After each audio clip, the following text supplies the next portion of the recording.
आइए दोस्तों इस प्रॉब्लम के अंडरस्टैंड लेते हैं। E and F are point on side P Q and P R respectively और triangle P Q R for each of the following case state whether E F parallel to Q R. देखिए दोस्तों यहाँ पर क्या कहा गया है कि एक ट्राइंगल ले लेते हैं पी क्यू और आर। मैं एक बेसिक सी फिगर आपको बनाकर दिखा देता हूँ। पहले देखिए हमने एक ट्राइंगल ले लिया पी क्यू आर, ठीक है, ये मेरा ट्राइंगल पी क्यू आर हो गया। इसका नाम दे देते हैं, इसकी साइड का इजी हो जाएगा हमारे लिए अंडरस्टैंडिंग करना। देखिए ये हो गया पी, ये हो गया क्यू, ये हो गया आर, ठीक है, ये बना दिया। और अब यहाँ पर देखिए ई एन एफ क्या है, एक पॉइंट है, कहाँ पर, पी क्यू के ऊपर और पी आर के ऊपर, ठीक है। तो मान लेते हैं ये पॉइंट है, ठीक है, ये वाला पॉइंट है। यहां से अब आप क्या करिए, एक लाइन ड्रॉ कर दीजिए, किस तरीके से कि वो क्यू आर के जस्ट पैरेलल होती हुई दिखे। और हमें यहां पर प्रूव करना है इन तीन ऑप्शंस को लेके कि किस ऑप्शन में ये चीज करेक्ट होती है। तो अगर आप करेंगे तो ये देखिए ये लाइन बन जाएगी, ठीक है। पॉइंट का नाम देखिए दोस्तों, ये वाला पॉइंट था ई, ये था एफ, ठीक है। तो देखिए ई एफ जो है वो पैरेलल होगा पी क्यू के। तो ये जो नीचे दी हुई कंडीशन है, इनमें से कौन सी कंडीशन के लिए ये वैलिड होगा। इसको दोस्तों किस तरीके से करेंगे, कंसेप्ट समझते हैं। देखिए दोस्तों ये कंसेप्ट क्या कहता है कि जब हमारे पास कोई भी लाइन, ठीक है, किसी भी दो कॉरस्पॉन्डिंग साइड ऑफ ट्राइंगल को कट करे और देखिए दोस्तों तीसरी साइड के पैरेलल बनाए, तो इस केस में हम क्या करते हैं, हमारे पास थेल्स थ्योरम आ जाती है। थेल्स थ्योरम क्या कहती है कि आपका जो पी ई का जो रेशियो है ना, आपका जो P E ratio E Q है वो बराबर होगा P F ratio F R की। ये आपके पास दोस्तों एक छोटी सी कंडीशन आ जाती है। यही देखिए साइड, इनकी लेंथ यहाँ पर आपको दी हुई है और आपको क्या बताना है, आपको रिवर्स वे में इसको प्रूव करना है। मतलब अगर इनका रेशियो बराबर होता है, ये प्रोपोर्शनल होते हैं, तो आपको प्रूव करना है। थेल्स थ्योरम है। और थेल्स थ्योरम क्या कहती है कि ई एफ जो है वो पैरेलल है क्यू आर के। तो आपको उल्टा जो है थेल्स थ्योरम का कंसेप्ट यहाँ प्रूव करना है। वन बाय वन इसको लेकर चलते हैं। देखिए मैंने डायग्राम बना लिया, ठीक है। डायग्राम बनाने के बाद यहाँ पर मैं वैल्यू सबसे पहले लिखता हूँ, ठीक है। वैल्यू देखिए पी ई की वैल्यू लिखता हूँ, ये कितनी है 3.9, ठीक है। ई क्यू क्या है 3 है, ठीक है। पी एफ कितना है 3.6, पी एफ आर कितना है 2.4। अगर ये दोनों लाइन पैरेलल हैं, ई एफ अगर पैरेलल है, इफ लिख देते हैं, if E F parallel to Q R, अगर ऐसा है तो यहां पर थेल्स थ्योरम लगेगी, ठीक है। थेल्स थ्योरम लगेगी मतलब पी ई जो है वो E Q is equal to P F जो है डिवाइड बाई क्यू आर, ये इसके रेशियोज बराबर होंगे। वैल्यू रख दीजिए दोस्तों, क्या है वैल्यू 3.9 है, इसकी 3 है, ये 3.6 है, ये 2.5। तो देखिए अगर आप इसको कट करेंगे तो ये कितने से जाएगा, ये जाने वाला है आपका 1.3। इसको कट करेंगे तो ये क्या जाएगा, ये होगा दोस्तों आपका 12 से करेंगे, 12 3 जा 36, 12 2 जा 24, ये करेंगे तो ये 1.5। तो देखिए यहाँ पर क्या आने वाला है 1.3 इससे निकल के आया, 1.5 इससे निकल के आया, बट ये तो बराबर नहीं है।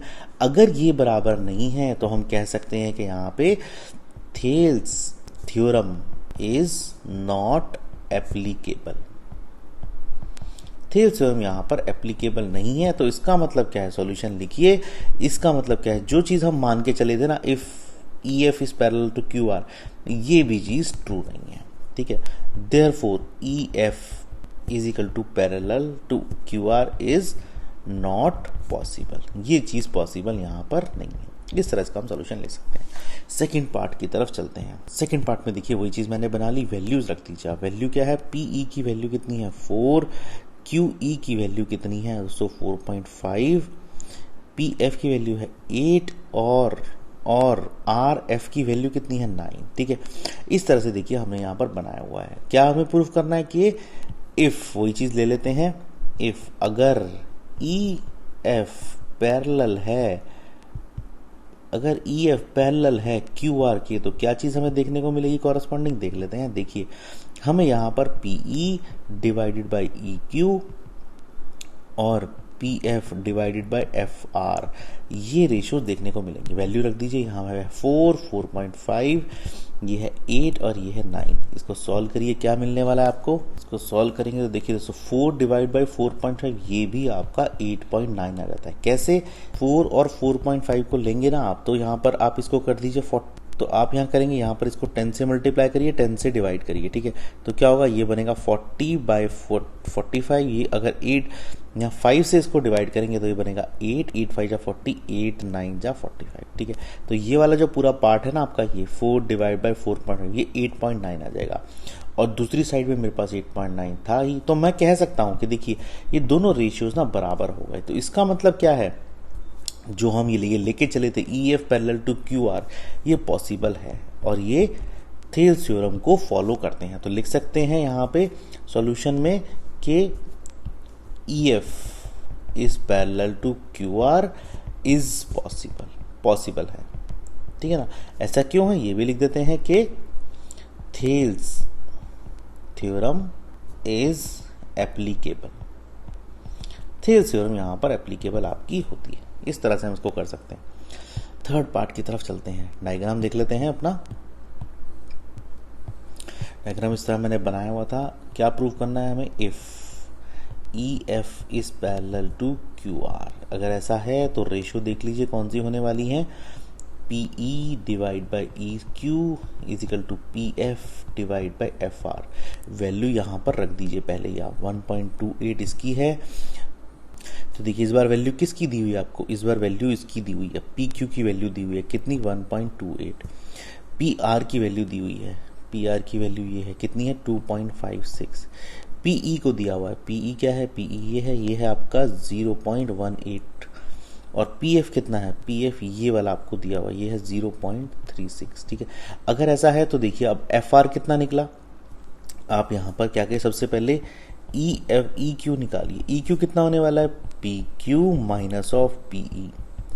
सो EQ कितना हो गया, EQ देखिए 1.28 हो गया आपका, PQ माइनस PE कितना है 0.18।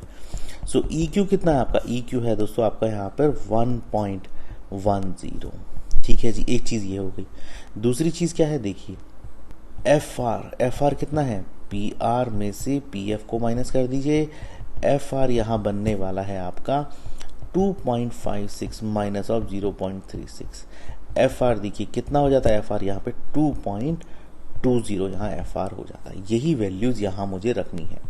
PE की वैल्यू देखिए क्या है, PE मेरे पास निकल के आता है 0.18, ठीक है। EQ क्या आता है, EQ देखिए मैंने यहाँ से निकाला था 1.10 आता है। फिर क्या है PF कितना है 0.36 गिवन था।